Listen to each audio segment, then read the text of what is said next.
minutes for forward deployment engineering. This guy is Jarvis is the head of forward deployment engineering at OpenAI. OpenAI. Just this is 40 minutes, but I just show you only 20 minutes.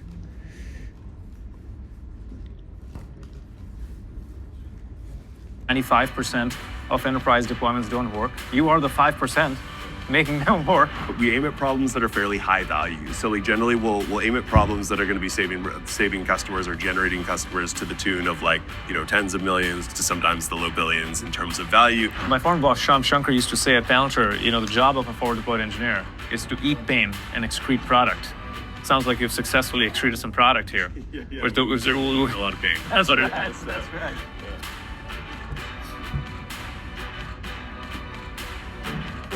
Today I'm joined by Colin Jarvis, Head of Forward Deployed Engineering at OpenAI. Colin, thanks for doing it. Yeah, thanks for having me. I'm so thrilled to be doing this with you. You are actually somebody, I was talking to you a little bit. You joined in November 2022, the month of ChatGPT. Back in the day. Back in the day, I think OpenAI was like less than 200 people back in the day. Yeah, something like that. Yeah, I think I was like one of 2 or 3 people in Europe. Yeah, wow. When I started. Wow. There. Well, I'm so thrilled to do this, for a couple of reasons. One, I started my own career as a forward deployed engineer at Palantir about a decade ago. Typical. And second, there's this whole narrative out there about AI being a bubble. The MIT study that 95% of enterprise deployments don't work. You are the 5% making them work. That is certainly what we say in-house. Yeah, definitely. Yeah. We've been working with enterprises for a while. So maybe it starts from the start, the origin story of forward deployed engineering at OpenAI. How did you guys come up with this? What was the motivation? Yeah. Take us back. Totally. Yeah, definitely. And like when it started in 2022, I think there was ChatGPT came out, there was tons of hype and people were really excited, but it was also like kind of hard to get value from the models at that point. Like people, I think copywriting was like the big use case. You could write papers kind of with it. And I think like what we were excited about with forward deployed engineering is like over those couple of years following ChatGPT, we were able to get customers in production, but it was pretty inconsistent and it took a ton of time every time. And the thing that was like consistently successful in getting those folks to production was just sort of embedding with them, understanding their domain really deeply, and like sitting with the users on the ground and getting them to properly like adopt the technology. And I think we sort of found like our previous hands-off like technical support model was just not reliably getting these folks to production, and that kind of led to us deciding to set up a forward deployed model so that we could, I guess, repeatedly get these enterprises to production. Makes a ton of sense. And maybe double clicking, what does forward deployed engineering actually do? It would maybe help if I'll kind of ground this in an example. So one of like the customer examples that like led us to want to set up a forward deployed practice was Morgan Stanley, who we deployed in 2023. They were in fact our like first enterprise customer to deploy with GPT-4. The first client, Morgan Stanley, implementing this technique. Right. And the use case for them was that they wanted to take their wealth management practice. And this is kind of a consistent feature that we see with people who are successful deploying Gen AI is like they don't do like a kind of edge case like over to the side of the company. They pick something with genuinely high stakes. In this case, Morgan Stanley wealth management is like their kind of one of the biggest parts of their business. And what we were trying to do was put like their research in the hands of. Recently, they invested. Sompo Japan invested this application, right? Palantir Foundry. 5,000. How much is it? 5,000 million US dollars. 5 billion. 5 billion. Yeah. Of all of the wealth advisors, so all of them would kind of, I guess, have like more easy access. 500 million US dollars. 500 million. Okay. 5,000. 5 billion US. They invested. 5,000 million. 5,000 million? 5,000. Yeah, it's 5 billion. 5 billion is a lot, though. Maybe. I'm sure. Maybe one zero less.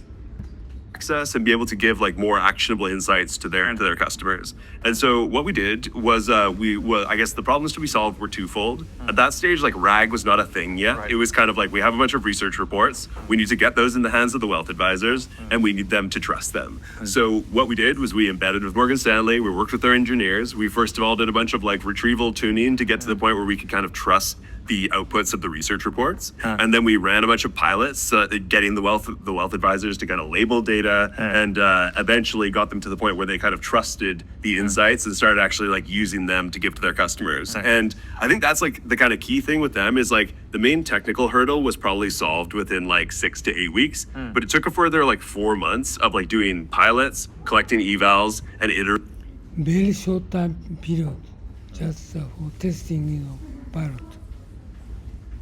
iterating to get to the point where the advisors actually like, trusted it to kind of put it in, to like actually use it in anger. But the outcome was really good. Like I think in the end, about like 98% of them adopted it. So it means co-work is capable for building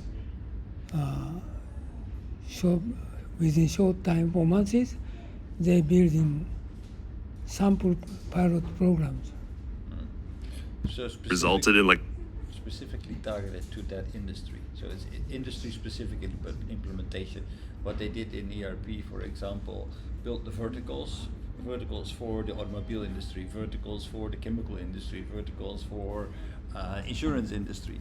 So they make very specific applications for a business. Yeah, later part he also explained for manufacturing company how to reduce inventory. Right. like a 3x increase in the amount of like usage of their research reports. So like, Wow, 6 months to effectively build trust. yeah. But the original product was working within a couple of weeks, as you said. Yeah, I'd say like probably like within like 6 to 8 weeks, we had the pipeline, we had some guardrails, we had like we had the retreat, we tuned the search enough that we are getting 6 weeks, they can make it some kind of presentation system.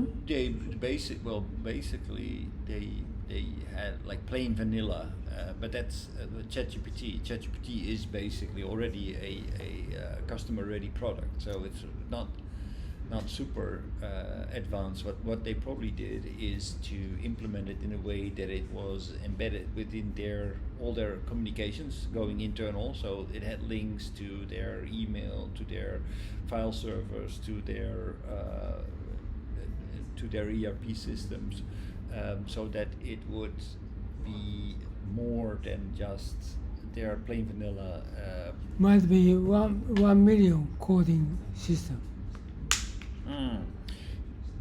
So basically, you need to set up security. You need to set up the connections so that you that you create a safe environment with relevant proprietary data that you can use to apply AI. So we have the same system. So I know exactly what. It's kind of vibe coding.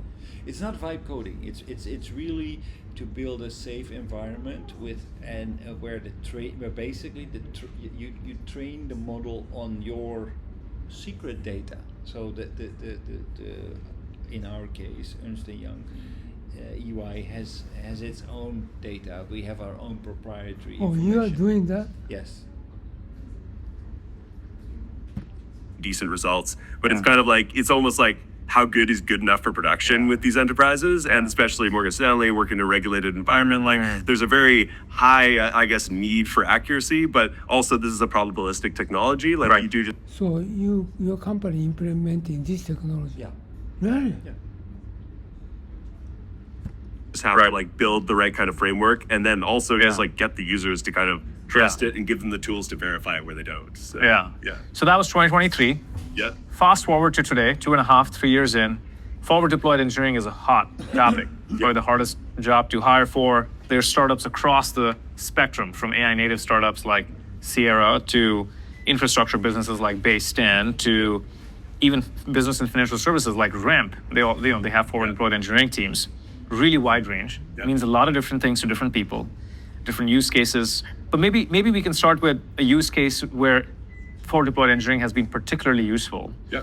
Take us deep on an example or two where you have moved the needle and delivered like tangible ROI. Totally. Yeah. Happy to take you through. So probably like one of our biggest projects right now is with a semiconductor company in Europe, and what we're doing there is like I guess like going back to the theme with Morgan Stanley, it's like you got to pick a big kind of. Is his company implementing this technology already? Oh, great.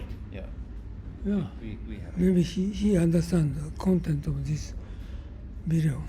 Problem solve. And in this case, they basically said, like, look across our entire value chain, and we want you to just like effectively take the biggest areas of like waste in that chain, and then make them more efficient with AI. And like they basically left it fully open with us as to what we could do, and we basically embedded on sites. Sort of things your company doing for their client, right?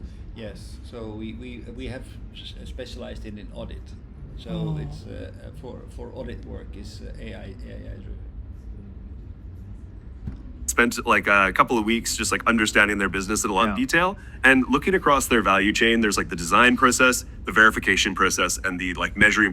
It's kind of sort of things actually doing by your consultants. Yes.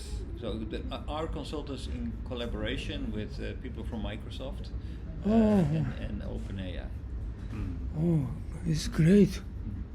We invested a lot of money, but it was everything was done outside of Japan, so we can't take any credit. It's all done in the UK and Not in Japan. not in Japan. But we use the same system, so we can apply the technology. Performance once you've actually shipped these like chip designs. And the one that we really dove on was verification, which is like, again, I guess like the thing that the engineers don't like doing, but probably they have to spend like 70-80% of their time, like, you know, just like fixing bugs, like maintaining compatibility with old versions of chips, all this kind of stuff. Yeah. So what we did was we delivered like 10 different FDE use cases across their value chain with the aim of eventually delivering like I think the total figure that we're aiming for is like a 50% increase efficiency saving in what in the engineer's time. And currently where we're sitting is about 20 to 30% for the first. This is drastic improvement. Yeah. Huh? Yeah, drastic. So maybe this year your company will going to apply for Japanese client, right? Oh yeah, sure. But we're already the biggest in Japan. Yeah, currently, as far as I know, 2 companies, Japanese company, make contract with Anthropic.